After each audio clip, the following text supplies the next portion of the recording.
Hi everyone, it's Margaret here with 60 and Me. Hope that you're doing okay today. Thank you so much for being here as always. I look forward to our conversations even though I'm talking to my phone and you're listening at the other end. It means a lot to know that you're there. So thanks a lot for your commitment and your support, and thanks for being so kind to each other. I just love the conversations that are going on now on Facebook, on YouTube, and on the website. It's just so lovely to see all of you just standing there side by side with each other. And you know, we all go through these challenges in our 60s, but it's so much easier when you know you're not alone. So I really do appreciate you being here. Now, I have my cup of tea every morning for you that are watching us for the first time, and I usually choose one that catches my fancy. And when I was traveling, I picked up this box of tea from Puka. And again, I didn't bring the box home, I just brought part of it. But don't you love the colors? For me, the color and packaging is just such a big part of the tea. But this is a collection of green matcha teas combined with other things. So this one I've got today is mint matcha, which is matcha tea, which is a green tea mixed with spearmint and field mint. So it's my minty tea for the day. So hope that you've got a cup of tea or coffee and just something you love, makes you feel good. And tea energizes me. I've never met a tea I didn't like. It was a supreme matcha, clean matcha, mint matcha, ginseng matcha, and wonderberry matcha. I haven't tried that one. Wonderberry matcha. The little box came in a selection. So anyway, I hope that you've got a tea or coffee or something that you love, and we're going to chat today about a topic that may be of interest to a lot of you, like 100%, and then others you're just kind of on the edges thinking about this. But Hilary Henderson, one of our bloggers, wrote an article about going back to work in your 60s. Now, this may not be something that you want to do or even that you planned to do, but you know, now that we know we're healthier, we're living longer, we could be here for another 30 years, maybe there's an opportunity to do some kind of work that is, well, purposeful and helpful and meaningful, fun, a little extra financial security. But there's reasons that people go back to work in their 60s and 70s that have nothing to do with money.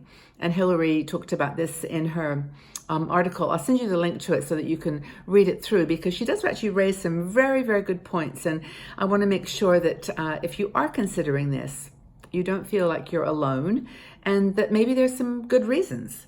Now, you may be one of the people that's turning off right now saying, forget it, Margaret, I've done the work thing, no more for me.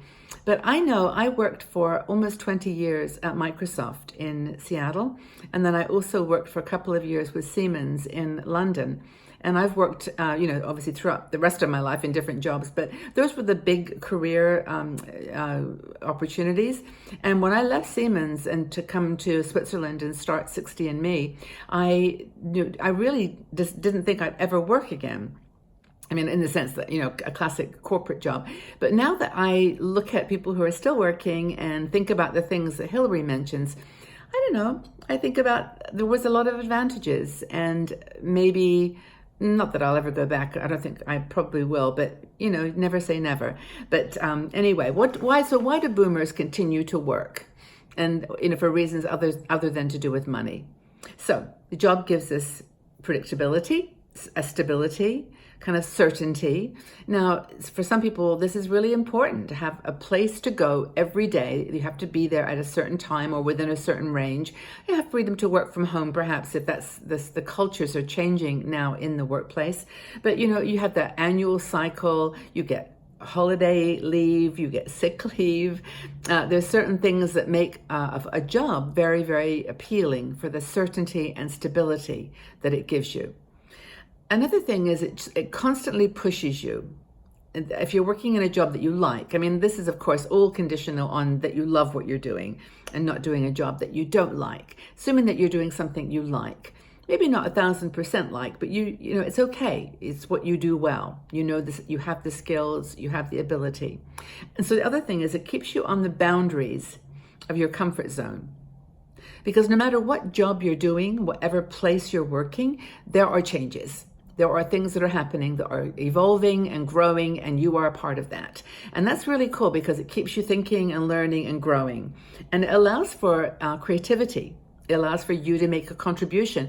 And this is where I think to be honest with you, older people are needed in the workplace because we bring not only experience and time and perspective, but we bring creativity, new ways of thinking outside the box, which a lot of businesses really do desperately need. And it also gives us an opportunity for learning because most corporate places anyway have learning opportunities, training programs, places that you can go and expand yourself. And it's part of the culture.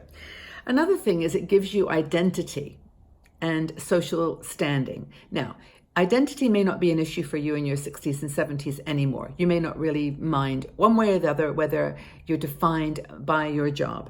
But it does make us feel visible, and it does make us sort of know we know what we know what we can do, and it gives you that sense of belonging, that you have a place, and that place is in a job that's taking you somewhere, or taking the company somewhere, or taking the product or service that they offer further on, and you're part of that. The work culture. I remember at Siemens, we had a very small space to work, and we were on a long desk. There were about 10 of us sitting at a long desk. And we used to have so much fun just yelling back and forwards and, sharing across the table with the person immediately in front of you, the person side by side, or way down the other end. We'd, hey, does anybody know? And there was that kind of energy that was very, very compelling. Now, by the way, there were plenty of things that I didn't like about the corporate environment, and that was, of course, why I decided to leave. But there may be a lot of you out there in your 50s, 60s, and even 70s who are thinking, well, maybe it wasn't such a bad thing. And I know people will say that it's hard to get a job after 60 in a corporate environment, but not so much as a contractor or as a, like working part-time or working in a kind of a complementary role. There's a lot of the opportunity too as an entrepreneur. So personal growth. This is where it gets back to learning and training in a safe environment and a place where you're not paying for the training. It could even be something like a travel opportunity, where they've got a new office they're opening, they need someone to train or to be out there helping someone in that new place. You can give back to the community that way too. You can really help a new culture or a new country if that's where your company is expanding. I like this one actually that Hillary mentions, which is it takes the carpet from under our feet. And I think that there's a certain truth to that it gives us an instability. It gives us a stability at the beginning of that cycle of performance, but at the same time, it keeps you on your toes, and you're kind of continually moving from chaos to structure, structure to unstructured, and it's good for our brains. It's actually good for us to feel a little bit uncertain sometimes. It gets us to think. And I think that's exciting. Now, some people will say, I don't want to go back to a corporate world. And Hillary accepts this. I mean, she's a consultant in this area, but she knows that a lot of people just simply want to get into a job as an entrepreneur, start your own business and offer your services as a consultant, as a worker, and also or doing like a temporary project, like a project-based work for 2 years or 3 years or 6 months, something that you can manage and be happy with. And I think that that's another thing that's an advantage of wanting to work in retirement. It will fund your travel. It will fund your salted caramels and your chocolates. But seriously, it will actually allow you to do things that that you maybe still want to do, that your salary after employment ended didn't give you. But still, as I mentioned earlier, the money is great. You can save it for other cool things, but it's not the main reason. A lot of people finally go back to work in retirement because they can help others. And a lot of these involve volunteer opportunities where you can work alongside an intern or a group of interns. You can be working with college students who are doing an on-the-job training. There's so many different ways that you can give back to the community and, honestly, make a difference in the world. And when I talk to so many women in our 60 and Me community, and I say, what's kind of challenging for you right now? A lot will say, I don't feel very useful. I don't feel that I have a purpose. And you can do a lot of things to build purpose in your life with, volunteer work or helping your family or any number of things that don't involve going back to work. But if there's one thing that's guaranteed going to give you a sense of purpose and direction. It's going to be having to show up for a job either as a volunteer or as an entrepreneur, consultant, and help others. You've got skills. You learned them all your life. You've been through both the hard knock school of learning about this career, this particular skill in the real world, and also just because you've learned it. You've done your qualifications, and you've got something to offer. So I offer this conversation for probably some of you who are very serious about doing it and others that aren't sure.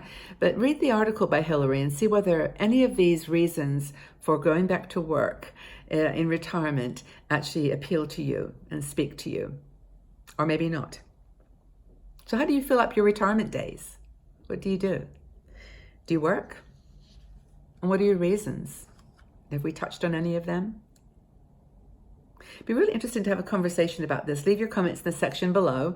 I want to invite you, by the way, to check out our website every day. Go out there to 60andme.com. We have lots of articles. Check out our YouTube channel and also Facebook. Facebook is still going very strong, so check us out there. And of course, if you are interested in Patreon, be sure to check out our Patreon VIP club, our community of women at patreon.com/60andme. But for now, have a great day, everybody. Go and do whatever you're doing to bring purpose and passion to your life, and we'll talk again soon. Take care for now. Bye-bye.